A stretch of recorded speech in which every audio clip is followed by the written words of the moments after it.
P16 sah. Dengan segala persiapan yang ekstra cepat. Berkat bantuan Pak Wahid sang dekan urusan penghulu pun beres. Bukan soal uang yang bekerja. Melainkan karena pertemanan Pak Wahid dengan Pak Ihsan sang ketua KUA sekaligus penghulu. Hari ini Kamis mereka sudah berkumpul di sebuah hotel AA yang Aidan sewa untuk acara sekaligus untuk sang calon mertua untuk menginap selama di Yogyakarta. Kianita dan Yusuf juga sudah tiba di Yogyakarta kemarin sore. Semua sudah berkumpul baik Aidan beserta sang ibunda dan beberapa sanak saudara. Pak Wahid beserta istri.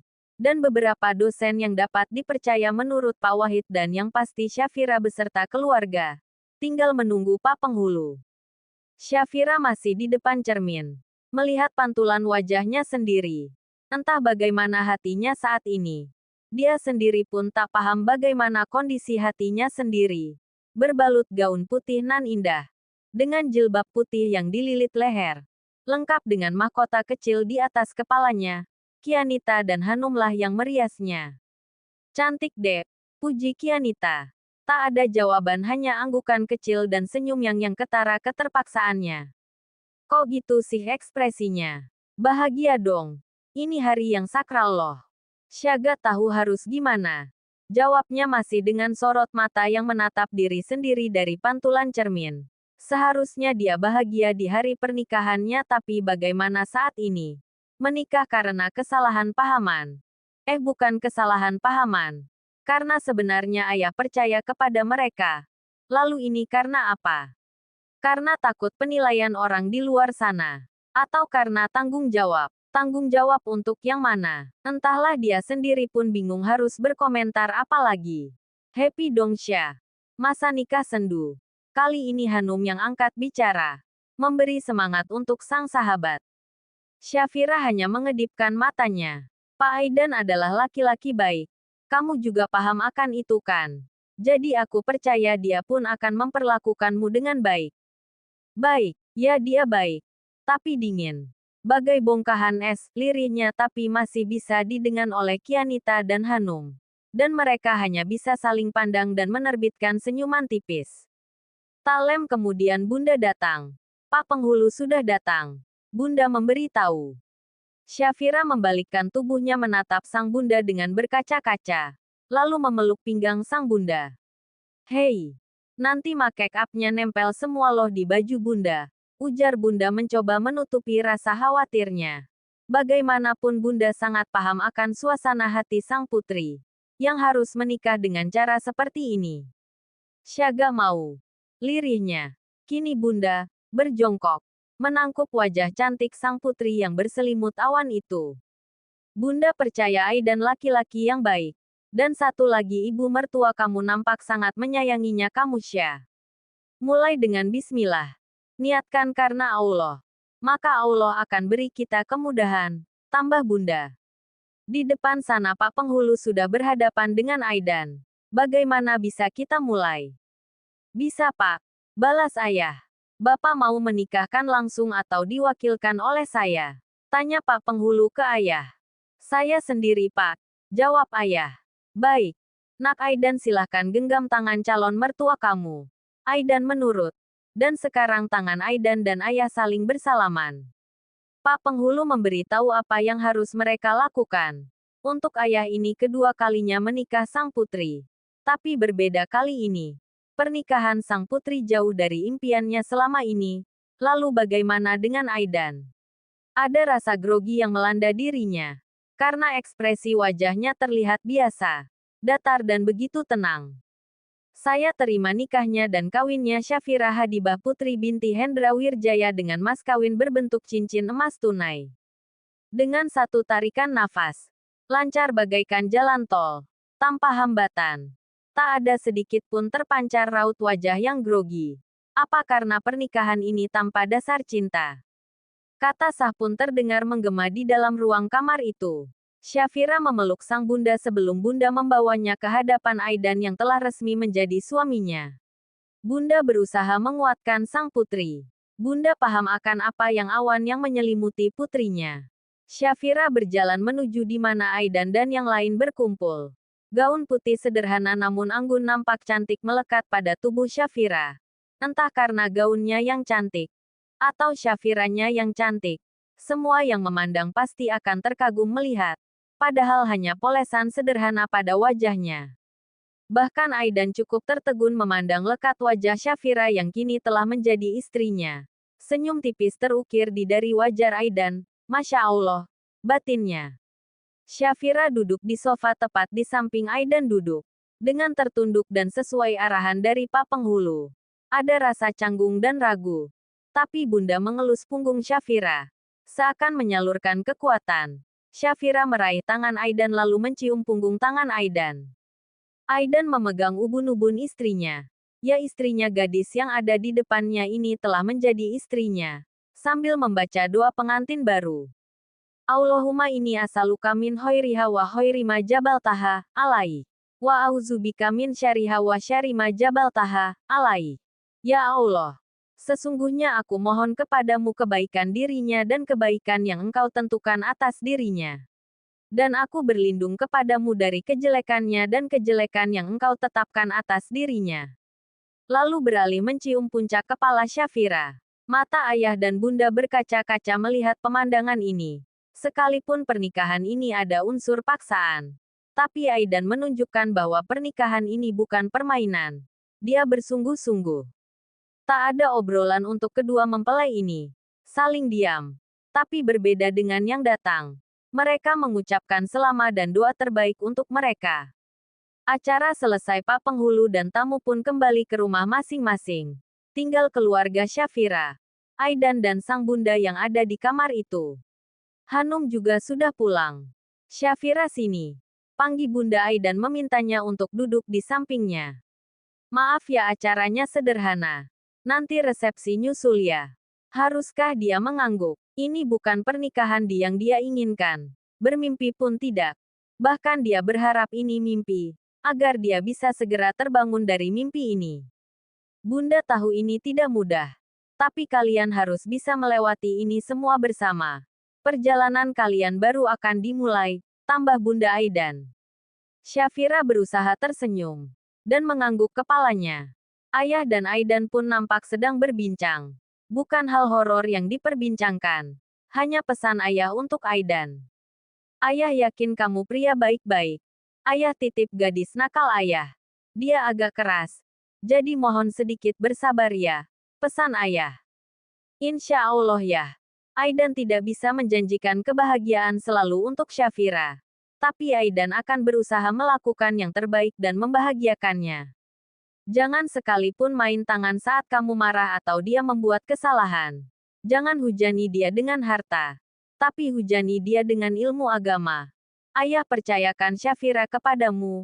Ayah yakin kamu bisa membawanya untuk lebih dekat dengan Allah. Insya Allah ya. Jawab Aidan dengan mantap. Sore ini Syafira langsung diboyong ke rumah Aidan. Awalnya Syafira menolak, masih ingin bersama kedua orang tuanya. Tapi ayah mengingatkan jika dia telah menjadi istri dari Aidan. Maka kemana Aidan pergi, dia akan ada di sampingnya. Aidan juga berjanji akan mengajak keluarga barunya itu berkeliling Yogyakarta sebelum kembali ke Pekanbaru. Pak Wahid memberi Syafira cuti selama 1 pekan. Masih tersisa 3 hari lagi. Jadi dia bisa jalan-jalan bersama keluarganya. Besok Syafira dan kedua orang tuanya akan ke kos.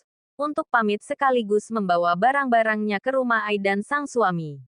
Menempuh perjalanan hampir 30 menit dari hotel ke rumah Aidan. Dan kini mobil berwarna silver itu memasuki sebuah kawasan rumah yang terbilang cukup elit. Rumah minimalis 2 lantai dengan dinding berwarna coklat seperti kayu membuat kesan sederhana namun elegan. Ayo turun, ujar Aidan sembari keluar dari dalam mobil.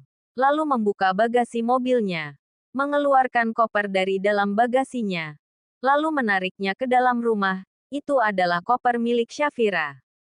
Syafira bingung harus bagaimana. Kan baru disuruh turun. Belum disuruh masuk. Jadi mana berani dia melangkah.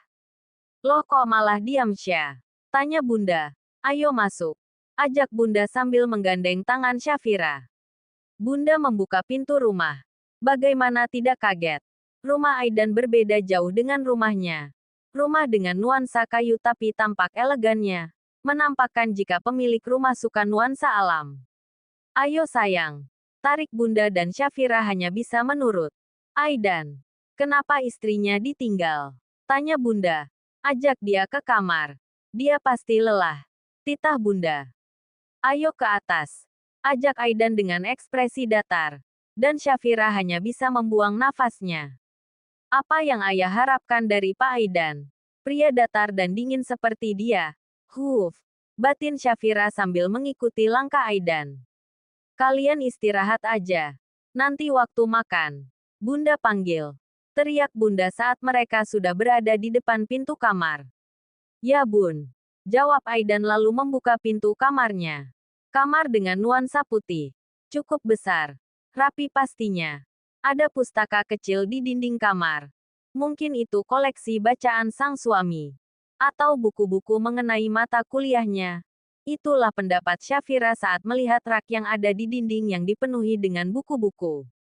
Kamu bisa susun baju kamu di lemari ini. Ujar Alfian sambil meletakkan koper Syafira tepat di depan lemari panjang berwarna coklat. Baik Pak. Balasnya. Saya mau mandi dulu. Ujar Aidan. Syafira hanya membalas dengan anggukan. Canggung sudah pasti. Bagaimana tidak berada di satu kamar dengan seorang pria? Dan pria itu adalah sang dosen. Apa yang akan terjadi esok saat dia mulai masuk kampus? Akankah pernikahannya diketahui? Memikirkan itu semua membuat otaknya ingin meletus.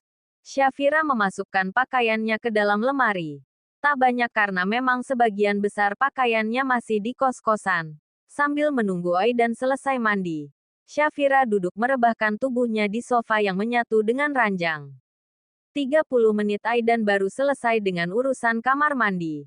Dan saat keluar nampak Syafira yang tertidur di sofa. Wajah yang begitu tenang. Aidan keluar sudah dengan pakaian santainya. Kaos berwarna putih dan celana di bawah lutut. Aidan mendekati Syafira sembari mengeringkan rambutnya dengan handuk kecil yang digosok-gosokkan di kepalanya.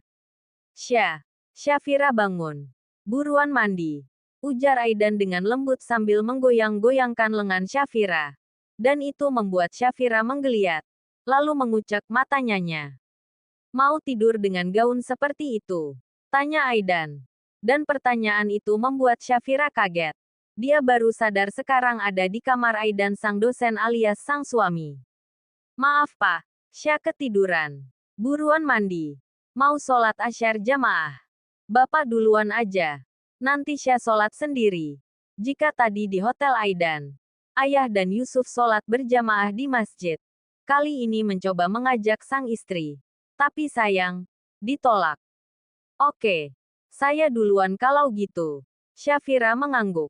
Syafira keluar dengan pakaian lengkap dan jilbab siap pakainya. Lalu mengeluarkan mukena dari dalam tasnya. Lalu melangsungkan sholat asyar. Sedangkan Aidan sedang menyandarkan tubuhnya di dinding ranjang. Tak banyak obrolan. Malah suasana kamar seakan mencekam. Saling diam dan sibuk dengan dunianya masing-masing. Saat azan maghrib berkumandang, Bunda memanggil mereka untuk sholat berjamaah di bawah musola kecil di rumah ini. Aidan sebagai imam. Selesai sholat Bunda mengajak mereka makan malam. Duduk bertiga. Ya hanya bertiga. Syafira duduk tempat di samping sang suami. Belajar melayani sang suami. Walaupun sebenarnya dia tidak ingin. Tapi sebelum dia tadi pergi dari hotel, Bunda sudah mewanti-wanti semuanya. Apalagi ini ada Bunda mertuanya. Ini istri dan Aidan. Tanya Simba yang membantu Bunda mengurus rumah. Syafira mengangguk. Cantik Bu. Ujarnya kepada Bunda. Diam-diam dan Aidan udah punya calon ya. Ledek Simba. Kalau gak cantik mana mau Aidan nyambak. Balas Bunda sambil tertawa kecil. Aidan dan Syafira hanya saling pandang sejenak. Simba yang aslinya bernama Sari ini sudah seperti keluarga bagi Aidan dan Bunda. Jadi tak heran jika berani bercanda dengan Bunda dan Aidan. Selesai makan malam. Lalu dilanjutkan sholat Isya. Mereka pun menuju kamar. Ingin segera melepaskan lelah. Baik tubuh, hati dan juga pikiran. Semua lelah. Syafira mengambil bantal dan akan membawa ke sofa. Tapi langkahnya dihentikan oleh pertanyaan Aidan. Mau dibawa kemana bantalnya? Tanya Aidan sambil menaikkan alisnya. Saya tidur di sofa saja pak. Jawabnya. Tidur di sini gak ada di sofa-sofa. Tita Aidan. Gak apa-apa pak. Saya di sofa saja. Tolak Syafira. Kamu mau saya jadi suami yang zalim? Ingat kita ini suami istri. Iya tapi, kan saya sudah pernah bilang. Saya tidak akan menyentuh kamu. Sebelum waktunya. Sepertinya membantah akan tetap sia-sia hasilnya. Akhirnya Syafira meletakkan bantalan kembali ke atas ranjang.